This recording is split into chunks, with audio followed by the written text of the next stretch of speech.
ছাত্রলীগ আবার ফিরে আসবে ভয়ঙ্কর রূপে। দর্শক, এই মুহূর্তে আমি দাঁড়িয়ে রয়েছি খুলনার রেলওয়ে স্টেশনের।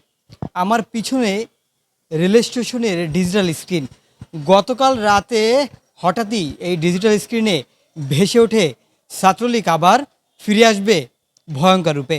এর পরপরই এখানকার স্থানীয় জনতা, বৈষম্য বিরোধী ছাত্র আন্দোলনের নেতৃবৃন্দ, এছাড়াও অন্যান্য দলের নেতৃবৃন্দ তাদের কর্মী নিয়ে রেলওয়ে স্টেশনে উপস্থিত হয়।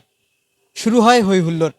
কে কিভাবে এই স্ক্রিনে এই লেখাটি ভাষাতে সহযোগিতা করেছে, তার পিছনে ছুটোছুটি। এক পর্যায়ে লোকারণ্য হয়ে যায় খুলনা রেলওয়ে স্টেশন।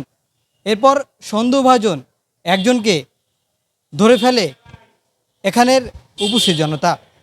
এরপর তাৎক্ষণিকভাবেই পুলিশ বিষয়টি জানতে পারে এবং পুলিশ এখানে উপস্থিত হয়।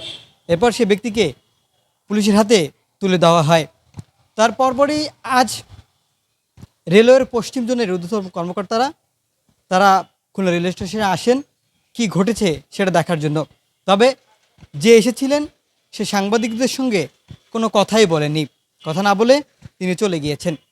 এবং এখানকার রেলওয়ে স্টেশনের যে রেলওয়ে শ্রমিক দলের নেতারা রয়েছেন বা বৈষম্য বিরোধী ছাত্র আন্দোলনের নেতৃবৃন্দ বা স্থানীয় জনতার সাথে কথা বলেছি, তারা জানিয়েছে যে কে কিভাবে এই ঘটনা ঘটিয়েছে, যদি রেলওয়ে কর্তৃপক্ষ এর সাথে জড়িত থাকে এর তদন্ত করে দ্রুত ব্যবস্থা নেওয়া হোক। এত বড় সাহস এই ইউনূস সরকারের আমলে কে পেল, তার সুষ্ঠু তদন্ত হওয়া দরকার, এমনটাই বলছেন এখানকার সাধারণ জনতা।